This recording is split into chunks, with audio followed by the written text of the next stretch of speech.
The first bullet cracked across Raven's Hollow before Evelyn Quinn ever cleared the ridge, and she dug her heels into her mare's flanks, knowing full well she was riding straight into a trap her own father had built to kill the man she loved.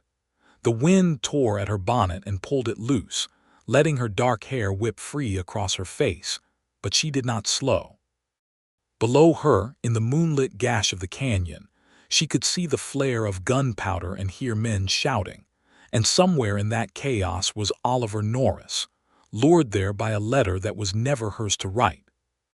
This was the autumn of 1888, in the high grass country along the Sweetwater River in Wyoming Territory, where the land still belonged, in the eyes of the law, to no state at all,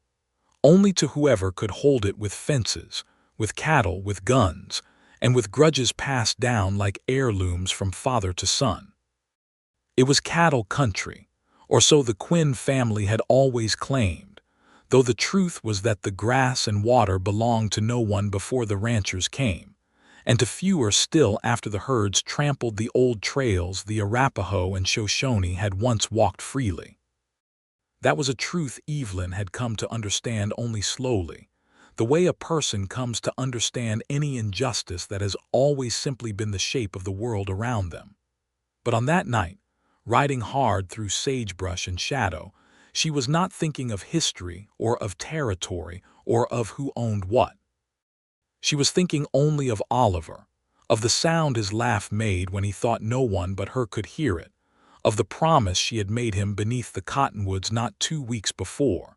and of the terrible certainty that her own blood kin had decided his death was worth more to them than her happiness.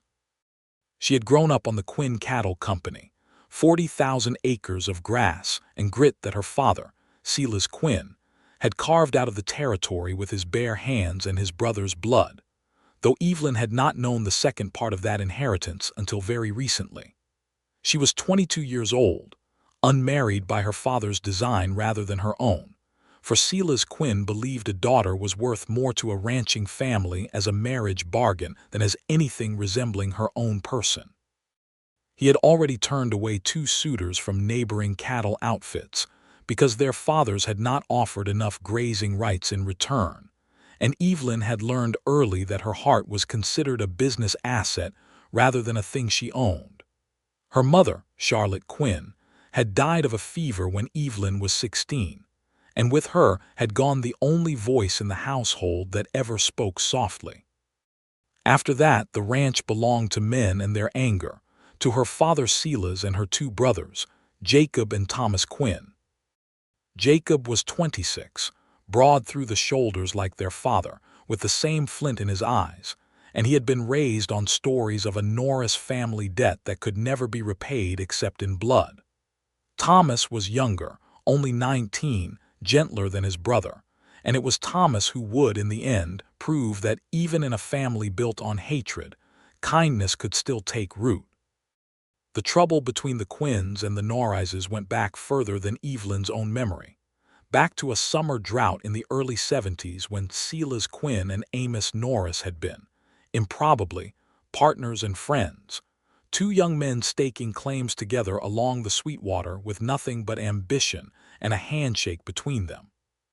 But drought turns neighbors into rivals when water grows scarce, and in the summer of 1874, a dispute over a spring that fed both their herds had ended with Silas Quinn's younger brother, Elias, lying dead in the grass, shot in a scuffle that everyone agreed had never been meant to end that way. Amos Norris had held the smoking gun. He swore, until his own death 11 years later, that Elias had drawn first, that it had been an accident of panic and confusion rather than murder, and perhaps that was even true. But grief does not care much for the difference between a killing and an accident,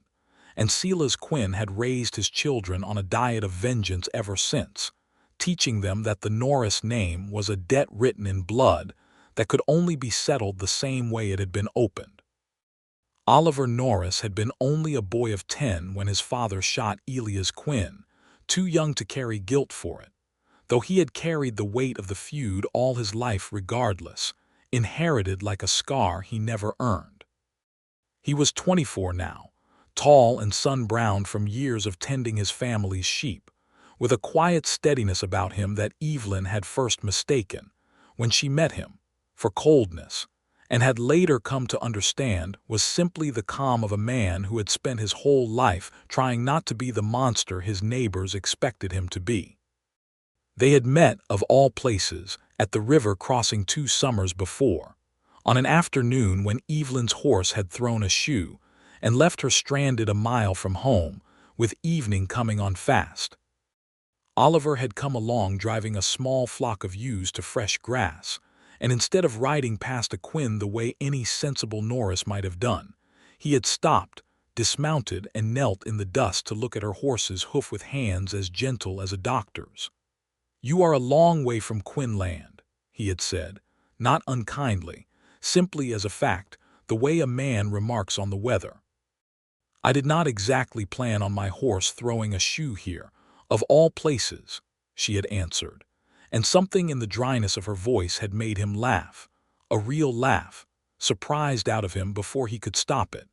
and Evelyn remembered thinking that she had never once heard a Norris laugh before, had never imagined they were capable of anything but scowling across property lines. He had walked her horse the mile home himself, keeping to the low ground where the ridge would hide them from the main house, and at the fence line he had said, quite plainly, "I expect this is where I ought to say goodbye and never speak to you again, on account of what your family thinks of mine." "I expect it is," Evelyn had agreed. Neither of them had meant it. Within a month they were meeting at the old grist mill that sat abandoned on the boundary between Quinn and Norris land, a crumbling stone building that neither family claimed anymore, and which had become, without either of them planning it, the only place in the territory where a Quinn and a Norris could stand together without the weight of history crushing them. It was Thomas, her younger brother, who had first discovered them, quite by accident, chasing a stray calf through the same brush in the spring of that year. He had stood there staring at his sister's hand resting in Oliver Norris's, and Evelyn had braced herself for shouting, for threats, for her brother to ride straight back to their father with the news that would end everything. Instead, Thomas had simply looked at them both for a long moment and said, "I am not going to tell Pa, but you had better be careful, because if Jacob finds out, there will be no talking sense into him." That kindness from Thomas had become the fragile thread that let the romance survive as long as it had. He carried messages sometimes, folded small and hidden inside the lining of his hat, when Evelyn could not slip away herself. He never asked for anything in return except that his sister be careful, and that, someday, when the truth came out, she would remember that he had been the one who tried to make room for her happiness in a family that seemed to have no room left for anything but grudges. For nearly 2 years, that arrangement had held. Evelyn and Oliver met when they could, spoke of a future neither dared believe in aloud, and told themselves that somehow, someday, the old wound between their families might close enough to let them stand in the sunlight together. But 2 weeks before that night in Raven's Hollow, everything had changed, and not for the better. Jacob Quinn had ridden the northern boundary checking fence and found, tangled in barbed wire near the old mill, a scrap of paper that had blown loose from Evelyn's coat pocket during one of her visits. It was only half a letter unsigned, but the hand was unmistakably a woman's, and it spoke plainly of love, of waiting, of a promise to meet again when the moon was full. Jacob had not needed a signature to know whose hand had written it, nor much imagination to guess who the letter was meant for, since there was only one man in the territory whose family his sister had any cause to hide a courtship from. He had brought the scrap to their father without a word of explanation needed. Silas Quinn had read it standing in the barn doorway, his face going the color of old ash, and then he had said nothing at all for 3 full days, which Evelyn, watching him from across the supper table, understood immediately was far more dangerous than shouting would have been. On the 4th day, Silas Quinn had called Jacob into his study, and they had talked behind closed doors for over an hour, and when they emerged, both men wore the same terrible calm, the look of men who have decided upon a course of action and mean to see it through no matter the cost. Evelyn had not known, then, exactly what had been decided. She would learn only later from Thomas, shaking and pale in the hayloft, that her father and Jacob intended to forge a letter in her hand, using the scrap they had found as a guide for her writing, and lure Oliver Norris to Raven's Hollow under the pretense that Evelyn herself wished to meet him there, to run away together at last. Waiting for him in that canyon would be Jacob, two hired gun hands named Dutch Proot and Ezra Vance, who worked the roundups each fall, and were not overly troubled by questions of morality so long as the pay was good, and Silas Quinn himself, watching from the ridge above to be certain the job was finished properly this time, unlike the mess his brother's death had been 14 years before. Thomas had come to her in the barn on the evening of the ambush, his hands shaking so badly he could barely hold the lantern steady, and told her everything in a rush of guilty, frightened words. "I should have told you sooner," he had said. "I have been trying to find the courage for 2 days, and I am ashamed it took me this long, but Pa made me swear on Mother's grave I would say nothing, and I could not decide which oath mattered more, until I realized that Mother would never have wanted this, not for anyone, not even for a Norris." Evelyn had felt the floor of the world tilt beneath her. "When?" she had managed to ask. "When is it happening?" "Tonight," Thomas had said. "The letter went out with one of the hands this morning, asking Oliver to meet you at Raven's Hollow after moonrise. Jacob and the others rode out an hour ago to take up their positions. Evelyn, I am so sorry. I did not know what else to do except tell you, and I do not know what you can do now that would not put you in the same danger." But Evelyn had known exactly what she had to do, even as her hands shook lacing her boots, even as her heart hammered so hard she thought it might crack her ribs from the inside. There was no time to ride for the sheriff in town, no time to reason with her father, who had made up his mind 14 years ago and simply been waiting for an excuse ever since. There was only time to ride, faster than she had ever ridden in her life, and pray she reached the canyon before her family's bullets found the man she loved. She had taken her mare, a sturdy chestnut named Juniper that she had raised from a foal and trusted with her life more than she trusted most people, and she had ridden out into the dark without a lantern, navigating by moonlight and memory alone, cutting cross-country over ground that would have broken a lesser horse's legs in the dark. The wind had been rising all evening, carrying the smell of rain not yet fallen, and by the time she reached the high ground above Raven's Hollow, she could already hear the first shots ringing out below, and she knew, with a horror that nearly stopped her heart entirely, that she was too late to stop the ambush from beginning, and could only hope she was not too late to stop it from ending in a grave. She did not slow at the rim of the canyon.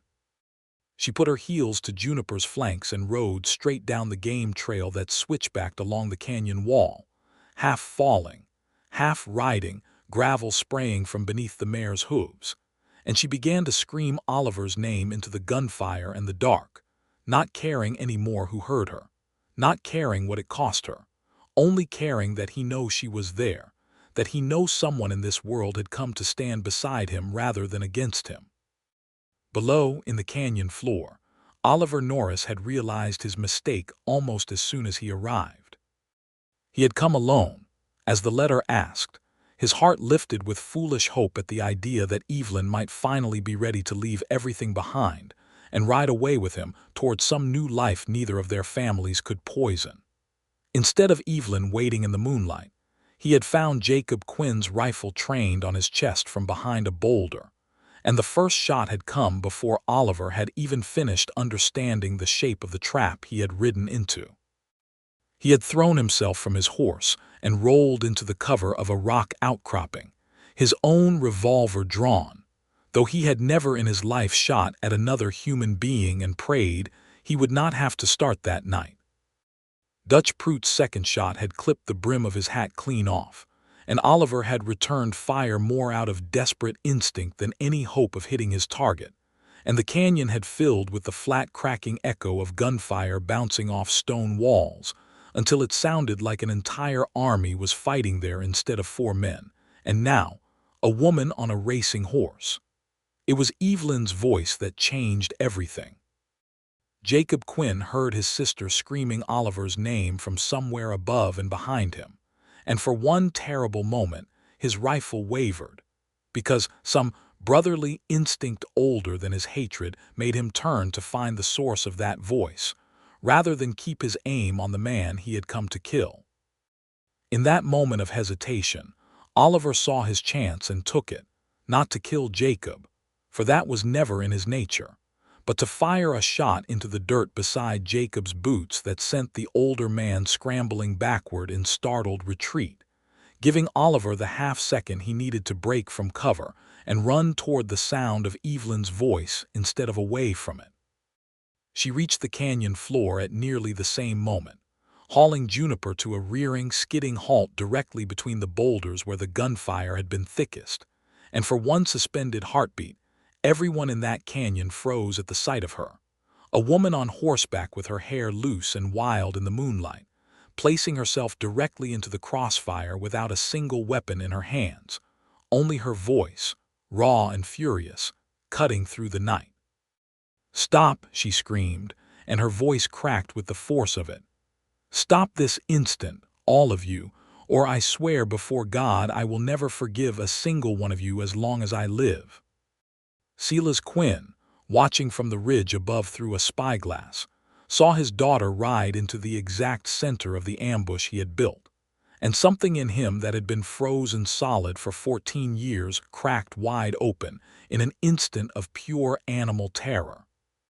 He had spent so long imagining Oliver Norris's death that he had never once considered his own daughter might place herself in the path of the bullets meant for another man, and the sight of her there, illuminated by moonlight and by the last flare of gunpowder,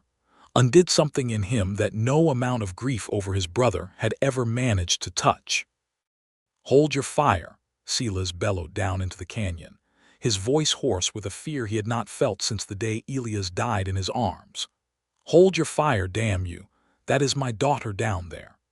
Dutch Prout, who was being paid for a killing and not for a family reunion, lowered his rifle without much argument, since watching a woman ride into the middle of a gunfight had a way of making a hired gun reconsider the wisdom of his employment. Ezra Vance followed suit a moment later, muttering something about not wanting any part of a mess like this one, and slowly, the canyon fell into a ringing, gunpowder-scented silence, broken only by the sound of Evelyn's ragged breathing and Oliver's boots crossing the last stretch of ground between them. He reached her side and pulled her down from the saddle with hands that shook as badly as her own, and for a moment they simply held onto each other in the middle of that battlefield, neither speaking, both trembling with the aftermath of terror and the disbelief of still being alive to feel it. "You should not have come," Oliver said into her hair, his voice breaking. "Evelyn, you could have been killed. If a single one of those bullets had found you instead of me, I do not know what I would have done with the rest of my life.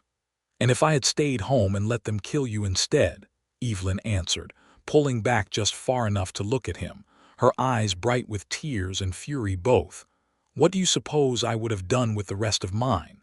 I could not sit safe behind a fence and let you die for a debt you never owed, Oliver. I could not." Silas Quinn came down from the ridge slowly, his horse picking a careful path over the loose scree, and Jacob stood frozen near the boulder where he had taken cover, his rifle hanging loose and forgotten in his hand, staring at his sister as though seeing her for the first time in his life. When Silas finally reached the canyon floor and dismounted, he stood facing his daughter and the man she had risked everything to save, and for a long moment nobody in that canyon said a single word. It was Evelyn who broke the silence, and when she spoke, her voice no longer shook with fear but rang instead with a fury that had been building inside her for years, long before that night, long before the letter in the barbed wire, back to every meal where her opinion had not been asked, every suitor chosen for her without her consent, Every year spent watching her father nurse a grudge instead of raising children who might have known something better than hatred. "You forged my hand," she said, her voice carrying clear across the canyon. "You wrote lies in my own writing and used my love for Oliver as bait to kill him, and you would have made me complicit in murder without my even knowing it, all to settle a score that Oliver was 10 years old and asleep in his bed when it happened. Evelyn Quinn's death was a tragedy, Father. I have grieved for an uncle I never even met because you taught me to. But you cannot keep killing Norrises forever and calling it justice. At some point, it simply becomes what it is, which is murder, over and over, generation after generation. And I will not be the reason it continues one day longer."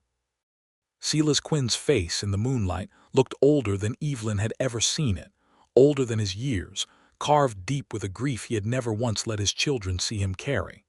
"You do not understand," he said, though the words came out rough and uncertain rather than commanding, the voice of a man arguing with himself as much as with his daughter. "I held my brother while he bled out in that grass. I felt him die in my arms, Evelyn, and I swore over his body that the Norris family would pay for it. That is not a thing a man forgets simply because time has passed." "I know you loved your brother," Evelyn said, softer now, though no less firm.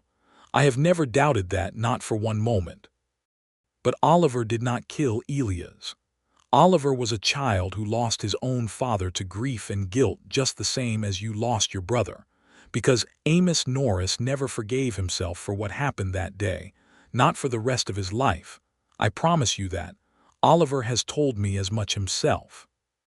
You have spent 14 years hating a boy for his father's accident, and tonight you nearly made me a widow before I was ever even a bride, and you nearly made yourself a murderer in truth, not just in grief.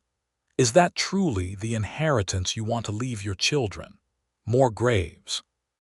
More hatred passed down like a family Bible, generation after generation, until there is no one left on either side to remember what started it in the first place?"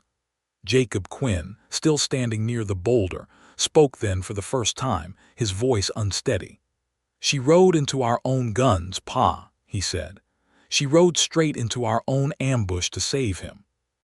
I have never in my life seen anyone do something so foolish or so brave, and I do not know what to make of it, except that I do not think I could have done the same for anyone, and that shames me more than I know how to say."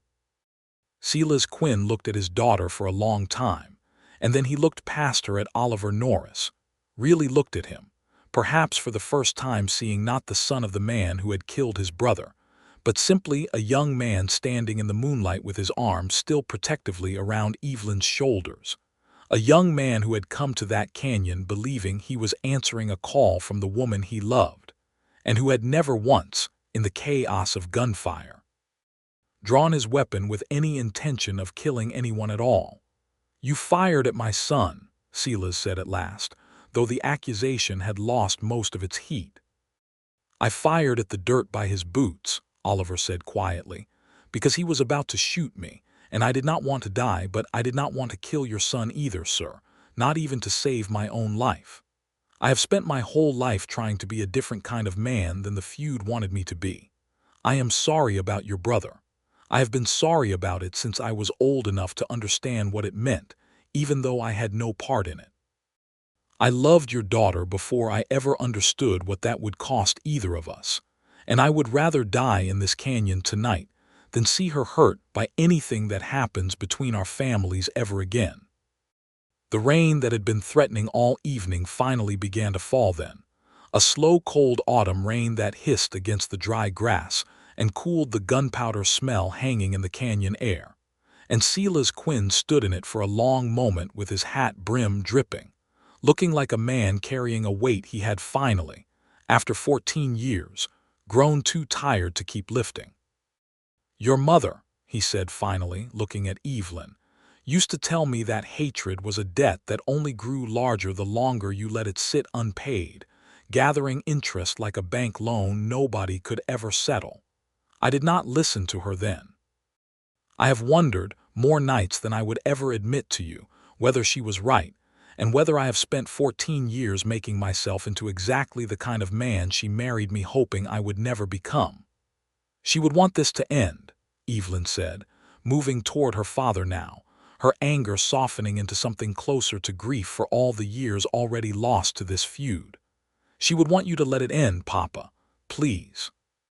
I am asking you, not as your daughter who owes you obedience, but as a woman who loves a good man and wants the chance to build a life with him without burying either of you in the ground first. Silas Quinn looked at Dutch Prout and Ezra Vance, still standing awkwardly nearby with their rifles lowered, clearly wishing themselves anywhere else in the territory. You two are dismissed from my employment, he said. Ride back to the ranch, collect what wages you are owed through tonight, and do not let me see either of you on Quinn land again. Whatever happens between my family and the Norris family from this point forward, it will not be settled with hired guns in the dark. The two men did not argue. They mounted their horses and rode off into the rain without a backward glance, clearly relieved to be free of a job that had gone so thoroughly sideways. And the canyon, in their absence, felt suddenly larger, emptier, as though some poison had been drained out of it along with their departure. Silas turned back to Oliver then, and for a long moment the two men simply looked at each other, the father of the woman Elias Quinn's death had shaped, and the son of the man who had pulled the trigger that started it all. I am not going to pretend 14 years can be undone in a single night of rain, Silas said slowly. But I watched my daughter ride into gunfire to save your life tonight, Mr. Norris, and I have never in my own life seen anything that made me feel more ashamed of what I had become, or more certain that whatever debt I believed your family owed mine, it was never worth paying with her happiness, nor with her safety. I do not know if I can forgive your father, even now that he is gone, but I believe I can, in time, learn to see you as something other than his son. It was not a full peace, not yet, not in a single rain-soaked night in a canyon still smelling of spent gunpowder, but it was a beginning, and Evelyn felt something in her chest loosen for the first time in 2 years, a breath she had not known she was holding finally released. They rode back toward Quinn land together as the rain thickened into a proper autumn downpour, an uneasy procession of Quinns and one lone Norris, Jacob riding silent and thoughtful near the rear, Thomas meeting them at the yard gate with a lantern held high, and a look of such profound relief on his young face that Evelyn nearly wept all over again at the sight of him. "You are alive," Thomas said, running to catch Juniper's bridle as Evelyn dismounted, stiff and soaked and utterly exhausted. "Both of you alive, thank God. I have been standing at this gate for 2 hours imagining every terrible thing that might have happened." "We are alive because of you," Evelyn told him, pulling her brother into an embrace that surprised them both with its fierceness. "You could have said nothing, Thomas. You could have let their plan go forward and told yourself it was not your business to interfere. Instead, you found the courage to tell me the truth, even knowing what it might cost you with Pa and with Jacob. I will not forget that, not ever." Silas Quinn, dismounting nearby, overheard this, and something crossed his weathered face that might have been pride, though it was tangled up with enough shame and grief that it was difficult to name precisely. "Your brother has more sense in him than the rest of us combined," he said gruffly, and it was as close to an apology as Thomas had ever heard his father offer anyone. They did not resolve everything that night, of course. Old wounds do not close simply because the rain washes the gunpowder smell away, and there would be difficult conversations yet to come, hard silences at the supper table, moments when Silas Quinn's old grief would flare up unbidden at the sight of Oliver Norris riding across the yard to call on his daughter properly, as a suitor should, rather than sneaking to a ruined mill in secret. But something essential had shifted in that canyon, and both families seemed to sense it, the way a person senses a change in weather before the first cloud appears on the horizon. Oliver stayed at the Quinn ranch that night, given a bed in the bunkhouse rather than sent back out into the storm, and in the morning, before he rode home to tell his sister Margaret and his mother Ruth that he had survived an ambush and, more improbably, gained something like a future father-in-law's grudging respect in the process. He found Evelyn waiting for him by the corral fence, wrapped in a shawl against the chill morning air. "I meant what I said last night," he told her, taking her hands in his. "I would rather have died in that canyon than see you hurt because of me.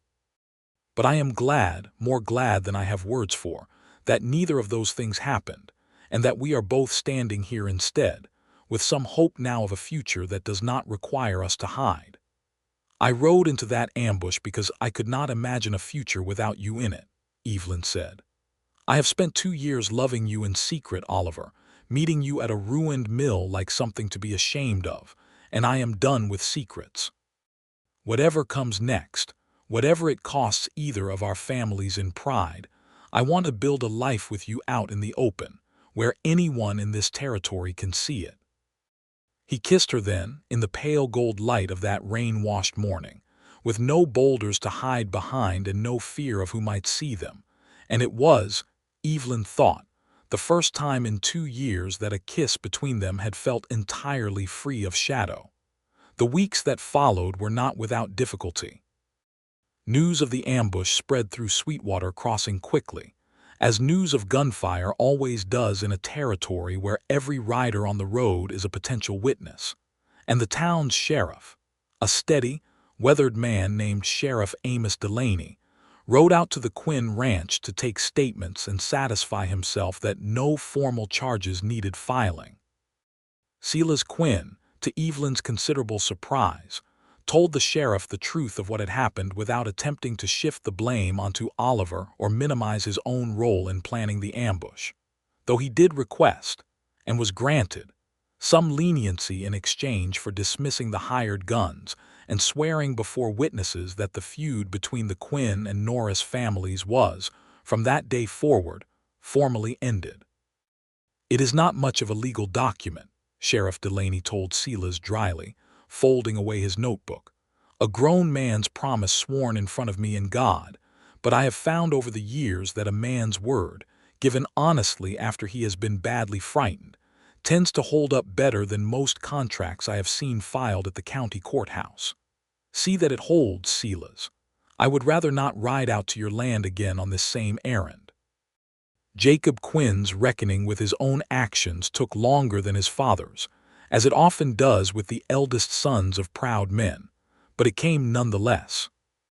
He rode out to the Norris ranch himself, alone, some 3 weeks after the ambush, and found Oliver mending fence along the northern boundary, and the 2 young men who had so recently traded gunfire in a moonlit canyon stood facing each other across a half-mended line of barbed wire with considerably more awkwardness than hostility. "I am not going to pretend I am sorry for every hard thought I have ever had about your family," Jacob said, "because that would be a lie, and I expect you would see through it easily enough.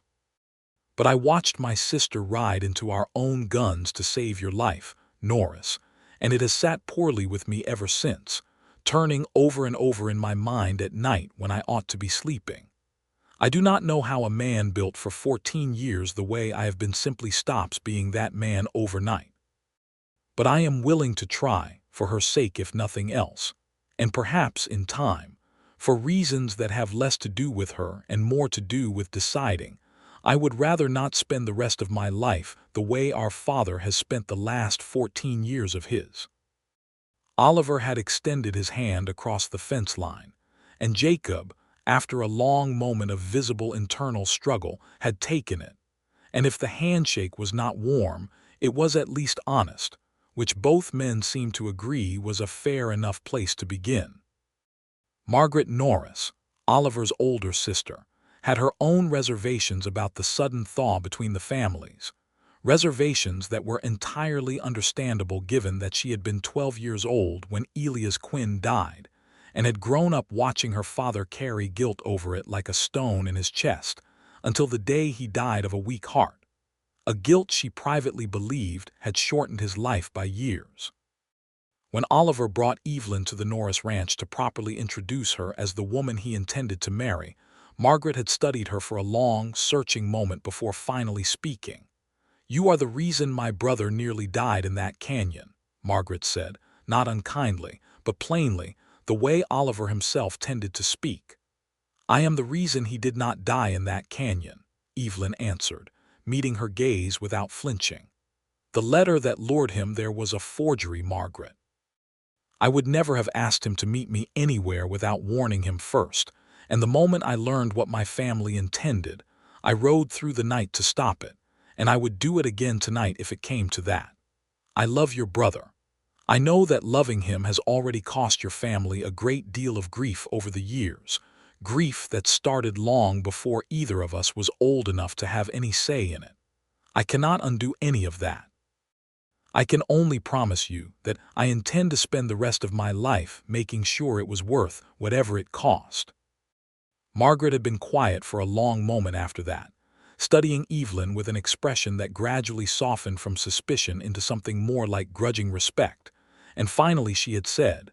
"My brother has loved you for 2 years in secret and never once complained about the cost of it, not to me, not to our mother, not to anyone. I suppose if he was willing to bear that silently for so long, the least I can do is welcome you properly now that the secret is finally over." And with that, she had embraced Evelyn, briefly but genuinely, and something in the tension between the two families eased just a little further. Ruth Norris, Oliver's mother, proved easier to win over still, being a woman who had buried a husband weighed down by guilt and had prayed, more nights than she could count, for some way to see that guilt finally laid to rest. When she learned the full story of the ambush and Evelyn's ride into it, she had wept, not from grief but from something closer to relief, and had taken Evelyn's hands in her own weathered ones and said, "Amos would have wept to see this day, child." He carried the weight of Evelyn Quinn's death every single day of his life after it happened, and he told me more than once that he feared his own children would inherit that weight without ever having chosen to pick it up themselves. "If your love for my son has finally set that weight down, then I will thank God for it every night for the rest of my life." Winter came early that year to the Sweetwater Valley, arriving in a hard frost by late October that stripped the cottonwoods bare and turned the grass silver-white in the mornings. And through those cold months the two families found their way, slowly and imperfectly, toward something like peace. It was not a peace without friction.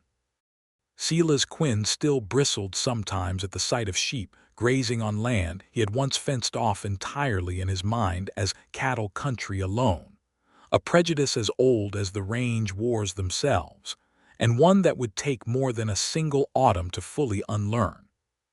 But he no longer reached for a rifle when he felt that bristle, and more than once that winter, Evelyn watched her father sit down at the supper table across from Oliver Norris and ask him, gruffly but genuinely, about the price of wool that season or the health of the flock through the cold months, questions a man asks when he has decided, even reluctantly, to treat another man as a neighbor rather than an enemy. Thomas Quinn, for his part, took to riding out with Oliver on fence-checking errands whenever the weather allowed, ostensibly to learn something about sheep ranching that might prove useful should he ever wish to diversify the family's holdings, though Evelyn suspected the true reason was simply that her younger brother had grown fond of Oliver during the long months of secret courtship, and welcomed any excuse to spend time with the man who would soon be his brother by marriage. The wedding took place the following spring, in April of 1889, in the small white church at the edge of Sweetwater Crossing, the same church where Charlotte Quinn's funeral had been held 6 years before, and where, Evelyn liked to believe, her mother would have approved wholeheartedly of the match being made beneath its modest steeple. The town turned out in surprising numbers, partly out of genuine goodwill and partly, Evelyn suspected, out of sheer curiosity to witness with their own eyes the wedding that had ended one of the territory's longest-running family feuds, a story that had, by that point, been told and retold in every saloon and general store from Sweetwater Crossing to the county seat, growing more dramatic with each retelling, until Evelyn's midnight ride had, in some versions, apparently involved outrunning a full company of hired killers, rather than the somewhat smaller and more chaotic reality. Evelyn wore her mother's wedding dress, carefully let out and re-hemmed by Ruth Norris, who had proven to have a fine hand with a needle, and had insisted on doing the alterations herself as a gift to her future daughter-in-law. Silas Quinn walked her down the aisle with tears standing openly in his eyes, tears he made no effort to hide, and when he placed her hand in Oliver's at the altar, he held onto both their hands for one extra moment and said, quietly enough that only the three of them could hear, "Your mother would have loved this day more than any other in her life, Evelyn. I only wish she could have lived to see it." The vows they exchanged were simple, in the plain style of the territory, promises to love and honor and stand beside one another through whatever hardship the land and the years might bring. But Oliver added one line of his own that had not appeared in the standard ceremony, a line he had written himself in the days leading up to the wedding and shared with the minister in advance. "I promise," he said, looking into Evelyn's eyes with a steadiness that had first drawn her to him at the river crossing 2 years before,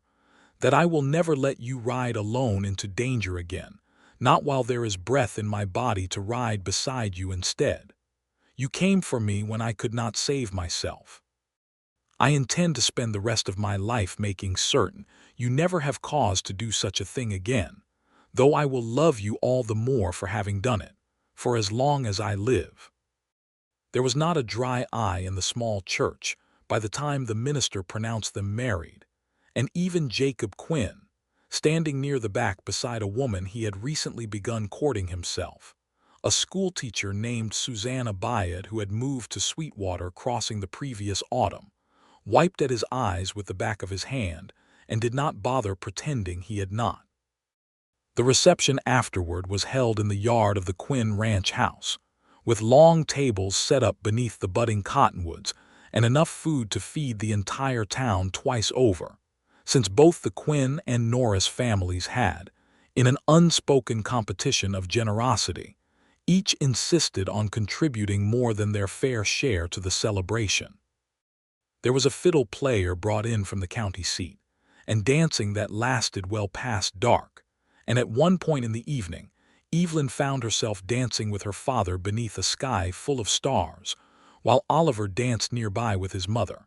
and she thought, watching the two families mingle and laugh together in a way that would have seemed impossible only a year before,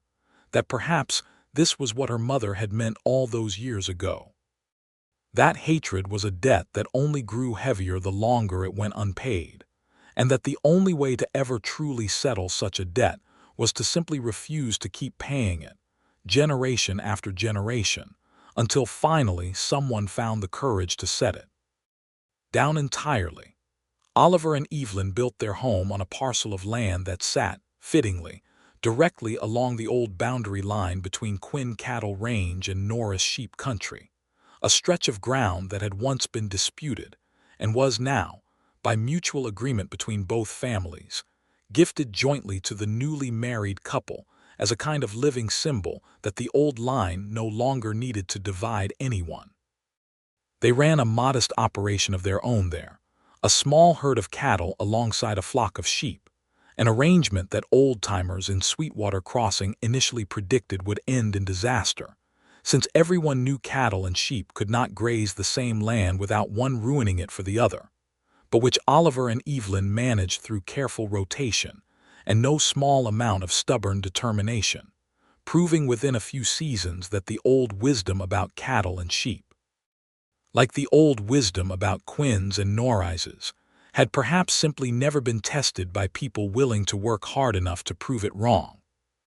Their first child, a son, was born in the winter of 1890, the same season Wyoming finally achieved statehood,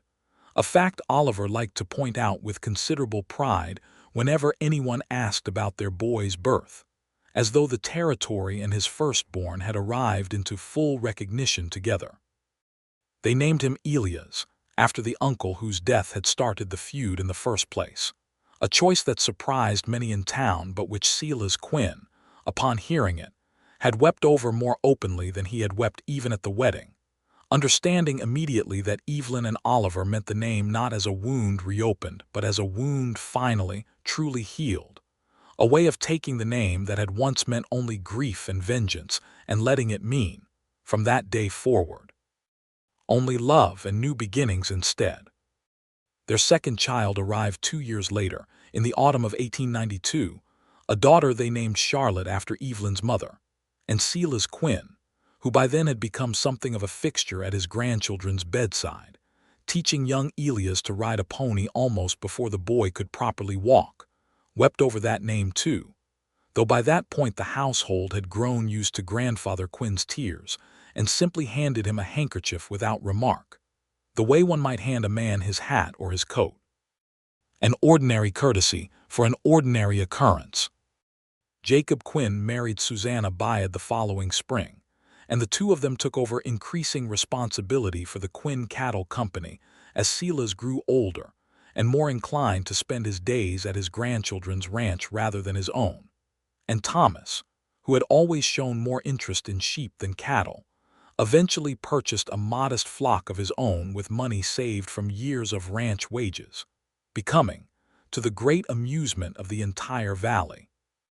the first Quinn in family history to run sheep rather than cattle,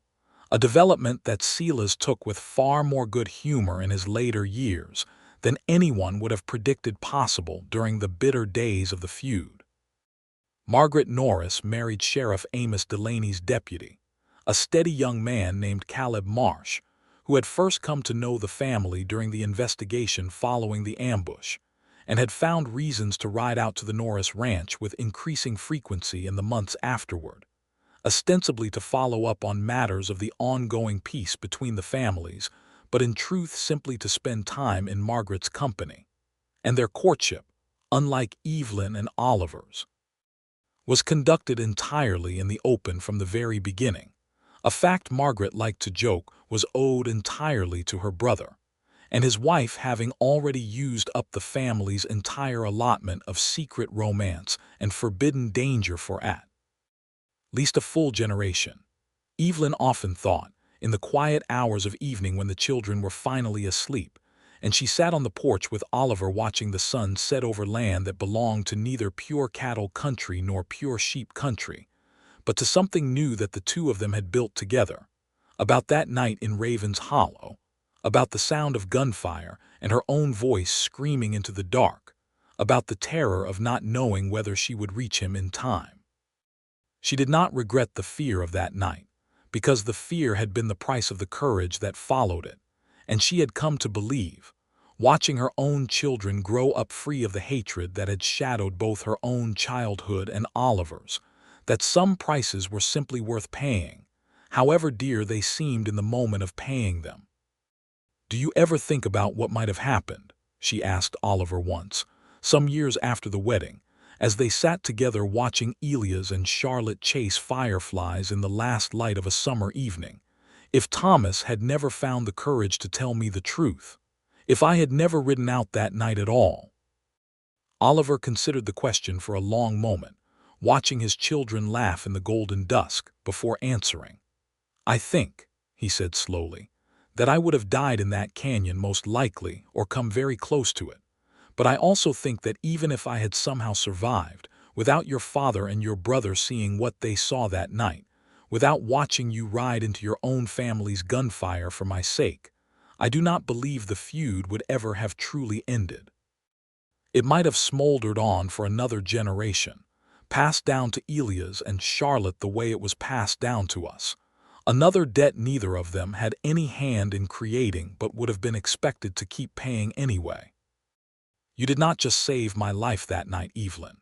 You broke something that had been breaking this valley apart for 14 years, and you did it with nothing but your own courage and your own voice, riding into danger with no weapon but your love for me. And I do not think there has ever been in the whole history of this territory a braver thing done by anyone, man or woman, than what you did that night." Evelyn had leaned against his shoulder then, watching their children play in the deepening dusk, feeling the whole weight and warmth of the life they had built together, a life that had once seemed impossible, forged in secret meetings at a ruined mill, and nearly destroyed by an ambush meant to end it before it ever truly began. And yet here it was, thriving, blooming, filling the valley with laughter where there had once been only old grief and older grudges. "I would ride into that canyon again 1,000 times over," she told him, "if it meant 1,000 chances at this life instead, at you, at our children, at watching two families that hated each other for 14 years learn to sit together at the same table and mean it. Whatever it cost me that night, Oliver, it was never anything compared to what it gave me in return." He kissed her then, softly in the fading light, with their children's laughter ringing across the yard and the mountains standing purple and eternal against the darkening sky. And Evelyn Quinn Norris thought, as she often did in such quiet moments, that whatever the old feuds and old griefs of the territory had once demanded of the Quinn and Norris families, the debt had finally, truly, and completely been paid, not in blood as her father had once believed it must be, but in something far more lasting. In love that had refused to die even when it was hunted, in courage that had ridden straight into gunfire rather than surrender to fear, and in a peace that had grown, season after season, child after child, into something neither family would ever again be willing to trade away. The years that followed brought their own small trials, as every life does, dry summers and hard winters, illness that passed through the valley and thankfully spared their household, the ordinary griefs and joys of raising children on land that demanded constant labor, and offered, in return, a beauty that never grew old to either of them. But the feud that had once seemed as permanent and unshakable as the mountains themselves never returned, not in Evelyn and Oliver's lifetime, not in their children's, and when old-timers in Sweetwater Crossing told the story of the Quinn and Norris families in later years,